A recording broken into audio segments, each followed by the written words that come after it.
¿Por qué tanta gente defiende con tanta pasión el 25 de diciembre si la propia Biblia, desde el Génesis hasta el Apocalipsis, nunca menciona esta fecha como el día del nacimiento de Jesús?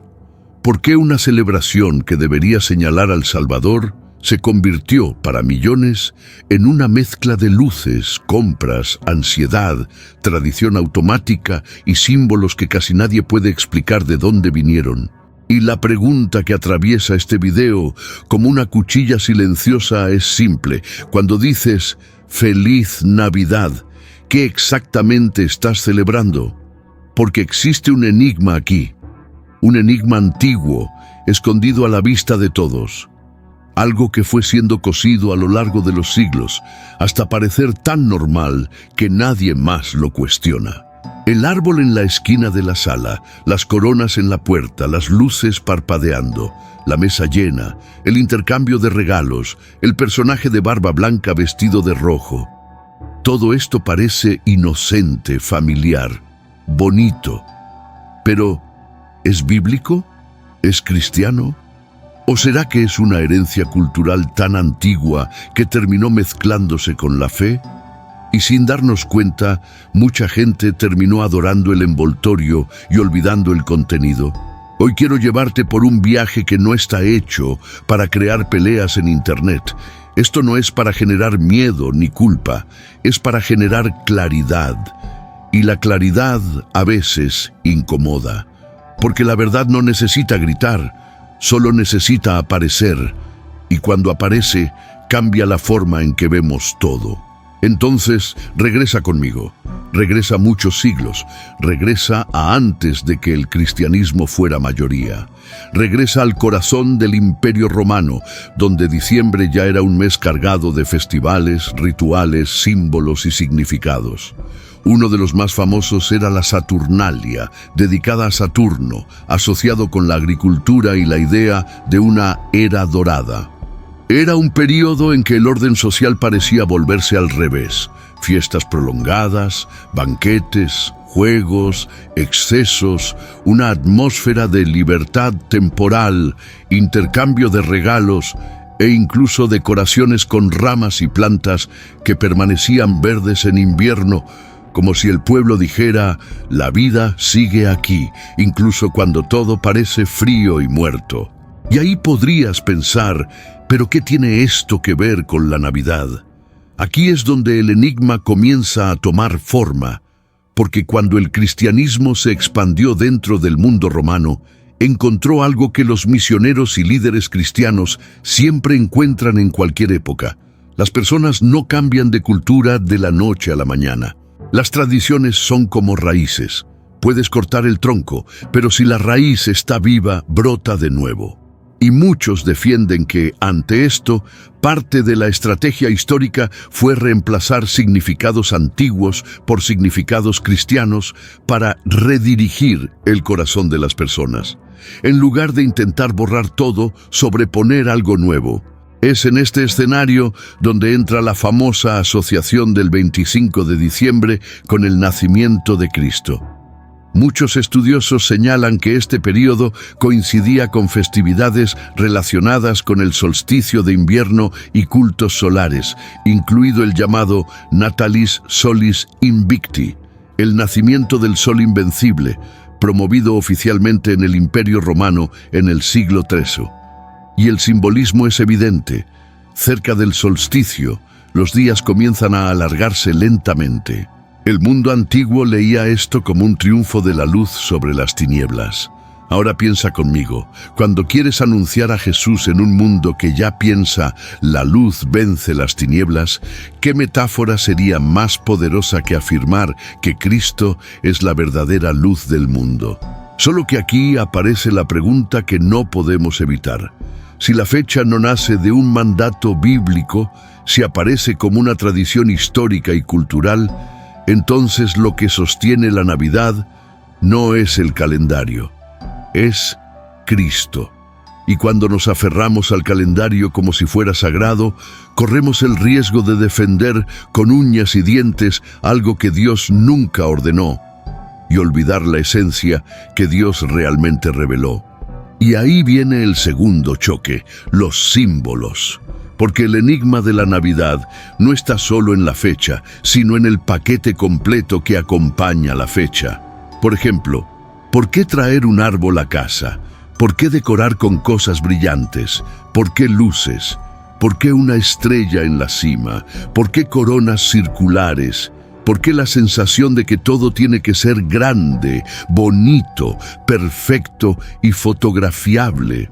Hay indicios históricos de que los antiguos pueblos europeos, especialmente en regiones de invierno riguroso, usaban plantas perennes y árboles evergreen como símbolos de vida que resiste. En el frío, cuando todo parece morir, el árbol verde es un recordatorio físico de que la vida continúa. En algunos contextos, esto estaba asociado con creencias espirituales, protección contra el mal, rituales de renovación del ciclo anual. Y con el tiempo, estas imágenes fueron cristianizadas por muchos, reinterpretadas como símbolos de esperanza, vida eterna, e incluso como recordatorios de que Jesús es la vida. Pero la pregunta no es solo ¿de dónde vino? La pregunta es, ¿qué hace esto dentro de tu casa? ¿Qué hace esto dentro de tu corazón? Porque los símbolos son herramientas, pueden señalar hacia Dios o pueden convertirse en ídolos silenciosos cuando ocupan el lugar del centro. Y aquí es imposible no mencionar un pasaje bíblico que mucha gente trae a esta conversación. Jeremías 10:2-4. Donde el profeta critica las prácticas de los pueblos cercanos que involucran madera trabajada y decorada. Hay debates serios sobre el contexto exacto de este pasaje, y se debe tener cuidado para no recortar versículos como si fueran lemas. Jeremías está denunciando la idolatría, no creando un manual de decoración. Pero incluso con todo el cuidado, la advertencia central sigue viva. Dios no quiere que su pueblo aprenda los caminos de las naciones en el sentido de adoptar prácticas espirituales contrarias a Él. Y esto nos da un principio, no un pánico. El peligro no es el objeto. El peligro es la idolatría. El peligro es cuando lo creado toma el lugar del Creador. Ahora respira, porque hay otro símbolo que casi siempre roba la escena, el Papá Noel. La figura del viejo generoso no existe en las Escrituras. Y lo que tenemos aquí es una mezcla cultural. Por un lado está la memoria histórica de Nicolás, un obispo conocido por su generosidad y caridad. Por otro lado está el folclore europeo, historias antiguas, personajes del invierno, mitos regionales. Y más tarde la estandarización moderna hecha por la literatura, los medios y la publicidad. Y algunos investigadores señalan similitudes folclóricas entre figuras del norte de Europa y elementos que fueron incorporados al imaginario navideño. Hay quienes asocian rasgos de leyendas nórdicas, como las narrativas que involucran a Odín durante el período de Yule, con la imagen de un anciano viajando por los cielos y recompensando a las personas. El punto aquí no es probar que Papá Noel es esto o aquello como si fuera un tribunal. El punto es darnos cuenta de que la figura moderna no nace del Evangelio, nace de la cultura. Y ahí te pregunto con calma, si un personaje ocupa más espacio en la mente de los niños que Jesús, no tenemos solo un problema de tradición, tenemos un problema de discipulado. Porque sin darnos cuenta, el corazón de la Navidad se ha desplazado, y ese desplazamiento es el mayor robo. Luego viene el intercambio de regalos, y aquí también existe una capa doble. Sí, los magos ofrecieron oro, incienso y mirra a Jesús, y esto es profundamente simbólico. El oro habla de realeza, el incienso habla de adoración, la mirra anticipa sufrimiento y muerte. Pero la cultura del intercambio de regalos en diciembre ya existía en festivales antiguos, como un gesto social, político, de buena suerte, de lazo comunitario. ¿Y qué pasa hoy? El intercambio de regalos muchas veces se convierte en cobro, comparación, escaparate, ansiedad, deuda. Y esto es casi lo opuesto a lo que Cristo trae. Porque Jesús no vino para aumentar nuestra carga. Él vino para cargar nuestra carga. Y las velas y las luces.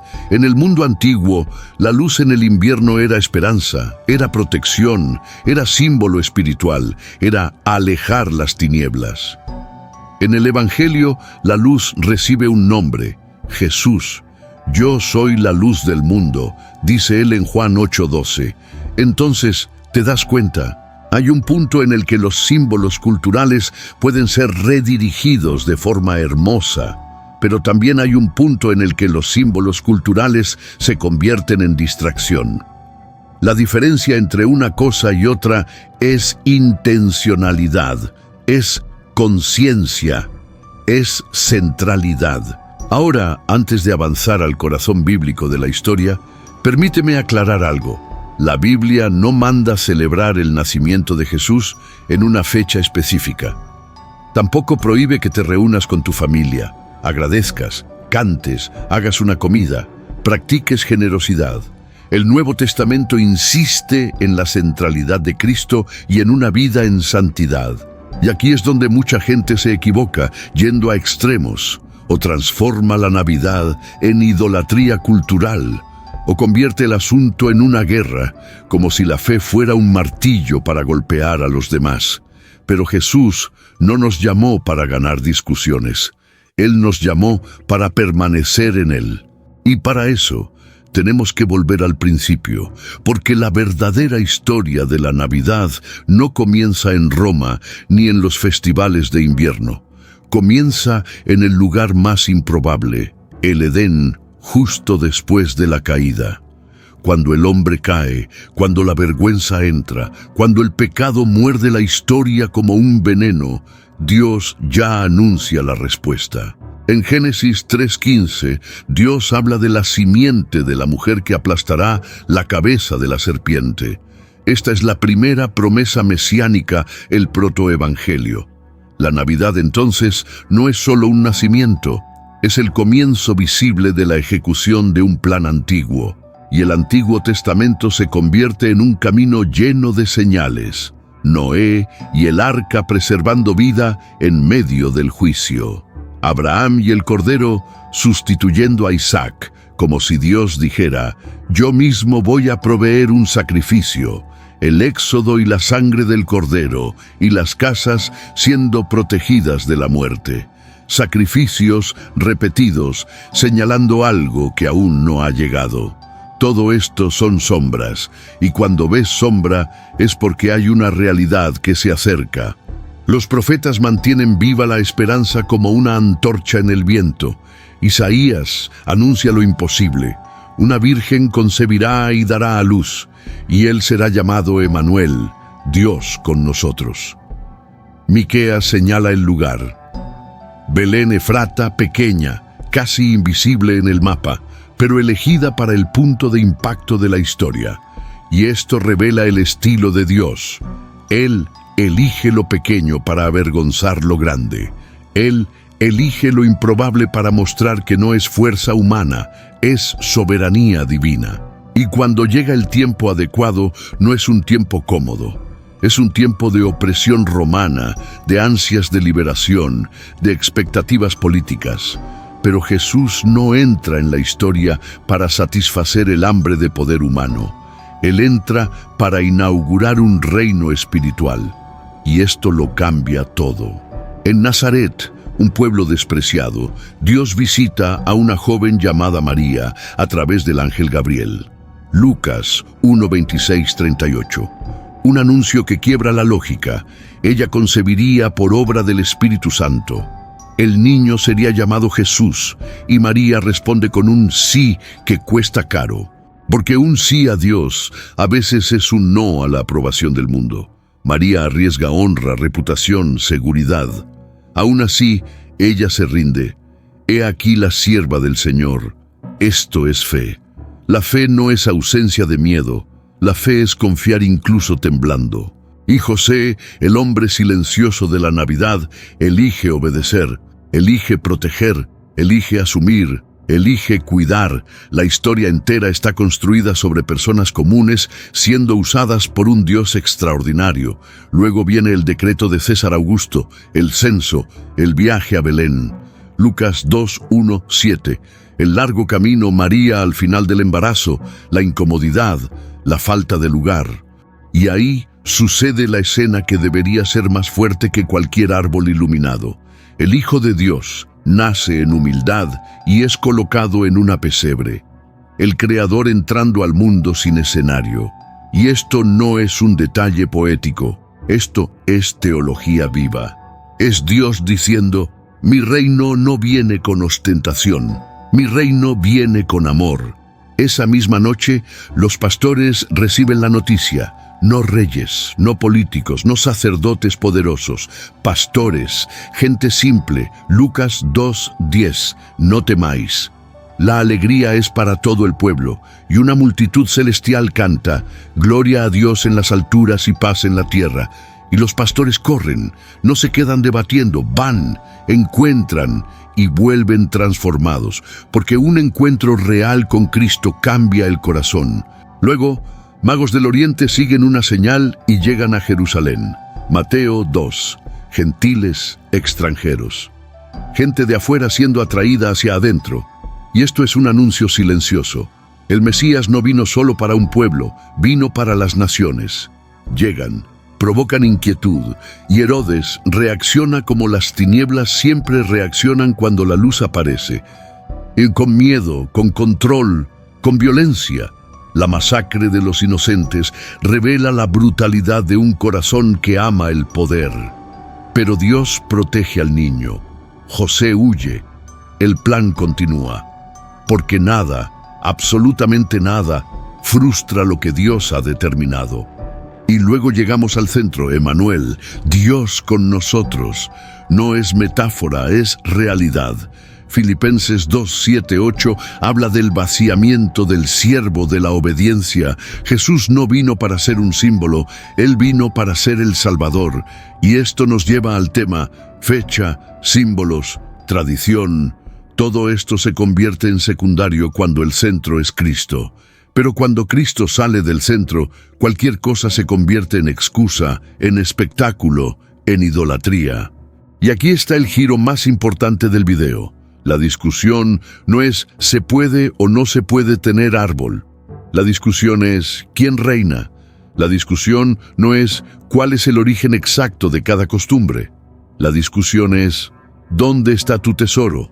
Porque Jesús dijo en Mateo 6:19-21 que el corazón sigue el tesoro. Si el tesoro es consumo, el corazón va al consumo. Si el tesoro es apariencia, el corazón va a la apariencia. Si el tesoro es Cristo, el corazón se inclina hacia Cristo. La iglesia primitiva por mucho tiempo no tenía el natal como centro.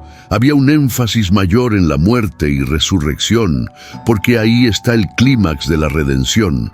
El nacimiento es esencial, claro, pero el evangelio completo es toda la historia.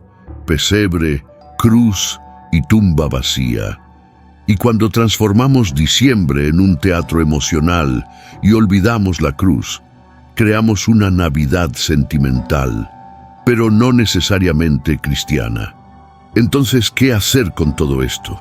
La respuesta no es pánico, la respuesta no es odio, la respuesta no es guerra cultural. La respuesta es rescatar, es devolver sentido, es mirar el árbol y decir: esto no manda en mí. Quien manda en mí es Cristo, es mirar las luces y recordar. Jesús es la luz del mundo, es mirar los regalos y recordar, el mayor regalo es la gracia, no la mercancía. Es mirar la mesa y recordar gratitud, comunión, perdón. Es mirar la familia y recordar reconciliación, no performance. Y si quieres una prueba sencilla para saber si la Navidad está sana en tu vida, es esta. Puedes quitar todo y aún así quedarte con alegría. Si quitas las compras, las luces, los adornos, la estética, la música, el estatus, y solo queda Cristo, aún hay Navidad dentro de ti. porque la verdadera Navidad no depende de escenario, depende de presencia, de Jesús. Y por eso, después de enfrentar todo esto con honestidad, la fecha elegida por tradición, los símbolos heredados de culturas antiguas y la forma en que la Navidad ha sido moldeada a lo largo de los siglos, queda una conclusión que debe decirse sin miedo y sin agresividad. No necesitamos, y tal vez ni debamos, aferrarnos a un día específico en el calendario, ni a las prácticas humanas que se acumularon a su alrededor, por más tradicionales y emocionantes que parezcan. Porque la Biblia no nos llama a defender un feriado, nos llama a recordar a una persona. Lo que verdaderamente importa, lo que las Escrituras nos exhortan a hacer todos los días de nuestra vida, es recordar constantemente a nuestro Señor Jesucristo, aquel que nació en humildad, vivió en perfección, murió por nuestros pecados en la cruz, resucitó al tercer día, venció la muerte, ascendió a los cielos y hoy intercede por nosotros. El Evangelio no depende del 25 de diciembre. La salvación no depende de árbol, corona, luces o rituales. Cristo no necesita una fecha para ser adorado. Él merece ser recordado en todo tiempo. Celebremos su venida al mundo no en un día marcado por orígenes paganos, sino diariamente, con gratitud profunda en el corazón, adoración sincera en espíritu y verdad, obediencia fiel a su palabra y amor al prójimo como reflejo de su sacrificio.